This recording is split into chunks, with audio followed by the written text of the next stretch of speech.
इस वीडियो में अंबिया और रसूल की तारीख बताई और दिखाई जाएगी। ये मंजरनामा जमीन पर पहले इंसान और नबी हजरत आदम अलैहिस्सलाम से लेकर हुजूर नबी अकरम व अफजल व आखिरुज़्ज़मा सल्लल्लाहु तआला अलैहि वसल्लम की विलादत पाक तक का मुख्तसर ज़मानी सफर है। हजरत आदम अलैहिस्सलाम पहले इंसान और नबी और सब इंसानों के बाप हैं और उनकी ज़ौजा मोहतरमा हजरत हव्वा रज़ियल्लाहु अन्हा है, जो कि तमाम इंसानों की माँ और रूए जमीन पर पहली खातून है। हजरत आदम अलैहिस्सलाम और हजरत हव्वा रज़ियल्लाहु अन्हा की जमीन पर आमद से मुताल्लिक कोई मुत्तफ़क़ा राय मौजूद नहीं, लेकिन बाज तारीखदानों के मुताबिक ये वाक़या 90 सदियों पहले का है। इसी तरह आप दोनों के मकामे नुज़ूल का भी इल्म नहीं है। हाबील और काबील हजरत आदम अलैहिस्सलाम के बेटे थे। काबील ने किसी तनाज़े पर अपने भाई हाबील को कत्ल कर दिया। इस वाक़े को कुरान पाक में भी बयान किया गया है। ये तारीख़ इंसानी का पहला कत्ल है और उलमाए कराम के मुताबिक क़यामत तक होने वाले हर कत्ल के गुनाह का एक हिस्सा काबील को मिलता रहेगा, जैसा कि हर बुराई का एक हिस्सा उस शख्स को मिलता है जिसने उस बुराई का आगाज किया हो। हजरत इदरीस अलैहिस्सलाम की आमद। मुअर्रिखीन के मुताबिक हजरत आदम अलैहिस्सलाम और हजरत इदरीस अलैहिस्सलाम के दरमियान 380 साल का फस्ल है। हजरत इदरीस अलैहिस्सलाम कलम का इस्तेमाल करने वाले पहले इंसान थे। शायद इसीलिए उनका नाम इदरीस है, जिसके मानी है दर्स देने वाला। हजरत नूह अलैहिस्सलाम पहले रसूल हैं। बाज मुअर्रिखीन के मुताबिक आप अलैहिस्सलाम का जमाना हजरत आदम अलैहिस्सलाम से 1600 साल बाद का है। कुरान करीम के मुताबिक अल्लाह ताला ने आपको 950 बरस की उम्र अता की। अल्लाह ताला ने आपको इंसानों की इस्लाह के लिए मबूस फरमाया, लेकिन एक तवील अरसा दावत व तबलीग के बावजूद लोगों ने आप अलैहिस्सलाम की तकजीब की, जिसके नतीजे में अल्लाह ताला ने इस कौम पर पानी का अजाब भेजा।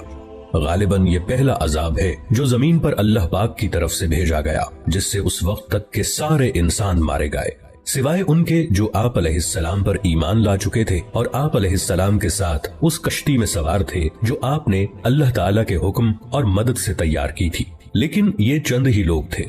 इस वाक़े के बाद नस्ल इंसानी हजरत नूह अलैहिस्सलाम के 3 बेटों से आगे चली, इसीलिए आप अलैहिस्सलाम को आदम सानी भी कहा जाता है। आप अलैहिस्सलाम के बेटों के नाम साम, हाम और याफिस थे। हजरत नूह अलैहिस्सलाम के बेटों की नस्ल से जो कौमें वजूद में आईं, वो भी बिलाखिर गुनाहों और बुरी बातों में मुलव्विस हो गईं। इनमें से एक कौम की तरफ अल्लाह ताला ने हजरत हूद अलैहिस्सलाम को भेजा, जिसका जिक्र कुरान पाक में मौजूद है। लेकिन फिर वही हुआ, इस कौम ने सरकशी की और आप अलैहिस्सलाम की मुखालफत की, जिसकी वजह से उनको भी अल्लाह ताला की तरफ से अजाब ने आ लिया। हजरत हूद अलैहिस्सलाम के साथ जो लोग बचे, उनसे कौम सुमूद वजूद में आई, लेकिन रफ्ता रफ्ता वो भी गुमराह हो गए।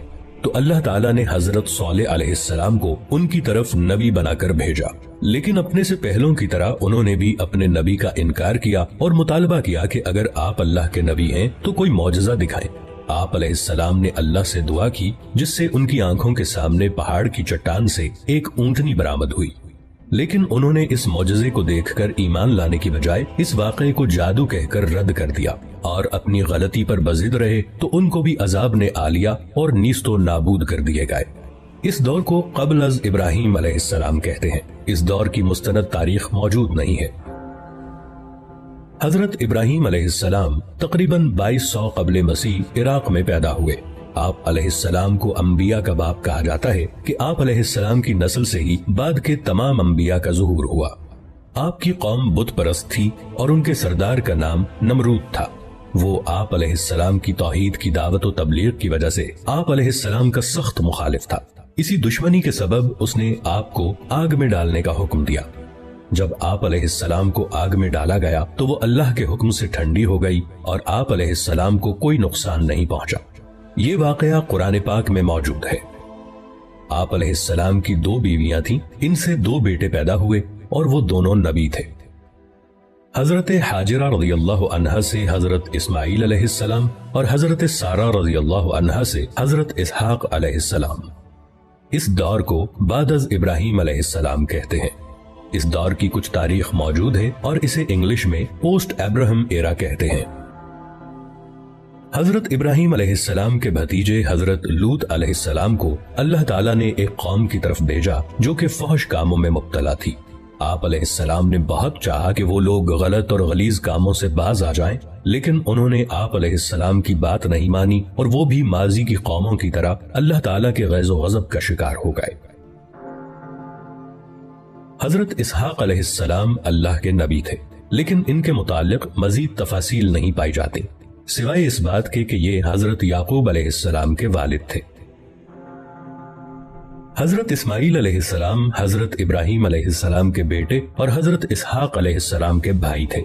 حضرت ابراہیم علیہ السلام نے اللہ کے حکم سے حضرت اسماعیل علیہ السلام کو مکہ کی سرزمین میں لا کر آباد کیا۔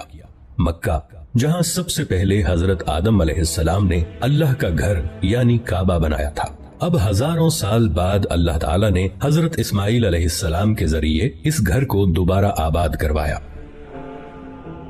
حضرت یعقوب علیہ السلام حضرت اسحاق علیہ السلام کے بیٹے تھے۔ ان کا لقب اسرائیل تھا۔ اسرائیل کے معنی اللہ کا بندہ ہے۔ آپ علیہ السلام کی متعدد بیویاں تھیں جن سے اللہ تعالیٰ نے انہیں 12 بیٹے عطا فرمائے۔ یہی لوگ اور ان کے بعد آنے والی ان کی نسل بنی اسرائیل کہلاتی ہے، یعنی اسرائیل کی اولاد۔ بعد میں یہی لوگ اپنے آپ کو یہود یا یہودی کہنے لگے، کیونکہ ان 12 میں سے سب سے بڑے بھائی کا نام یہودا تھا۔ یہ لوگ اپنے آبائی ملک عراق سے ہجرت کر کے فلسطین آ گئے تھے۔ انہی میں سے عیسائی بنے جو کہ اپنی نسبت حضرت عیسیٰ علیہ السلام سے منسوب کرتے ہیں۔ انہی لوگوں کو قرآن مجید کی اصطلاح میں اہل کتاب کہا جاتا ہے۔ ان 12 بھائیوں میں سے سب سے چھوٹے بھائی کا نام یوسف علیہ السلام تھا۔ یہ اللہ کے نبی تھے اور بہت حسین و جمیل تھے۔ حضرت یعقوب علیہ السلام حضرت یوسف علیہ السلام سے بہت محبت کرتے تھے۔ یہ چھوٹے بچے سے فطری لگاؤ تھا، لیکن دوسرے بھائیوں کو یہ بات بری لگنے لگی اور وہ حضرت یوسف علیہ السلام سے حسد کرنے لگے۔ اسی حسد اور بغض و عناد نے انہیں اپنے بھائی یوسف علیہ السلام کے قتل پر آمادہ کر دیا، لیکن قتل پر سارے متفق نہ ہوئے، اس لیے انہوں نے یوسف علیہ السلام کو ایک کنویں میں پھینک دیا۔ اس کنویں کے پاس سے کوئی قافلہ جا رہا تھا۔ انہوں نے پانی کے لیے اپنا ڈول کنویں میں ڈالا تو حضرت یوسف علیہ السلام اس ڈول کی رسی کو پکڑ کر باہر آ گئے۔ قافلے والے یوسف علیہ السلام کو کسی کا بھاگا ہوا غلام سمجھ کر اپنے ساتھ مصر لے گئے اور وہاں آپ علیہ السلام کو ایک غلام کی حیثیت سے بیچ دیا۔ آپ کا خریدار حکومت مصر کا ایک اعلیٰ عہدیدار تھا۔ اس نے جلد ہی آپ علیہ السلام کی ذہانت و فطانت کو جانچ لیا اور اپنے محل میں اپنے خادم خاص کی حیثیت سے رکھ لیا۔ آپ علیہ السلام اسی محل میں جوان ہوئے اور اللہ نے آپ کو نبوت عطا فرمائی۔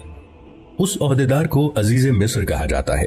اس کی بیوی زلیخا نے آپ علیہ السلام پر عصمت دری کا جھوٹا الزام لگا کر آپ علیہ السلام کو جیل بھجوا دیا۔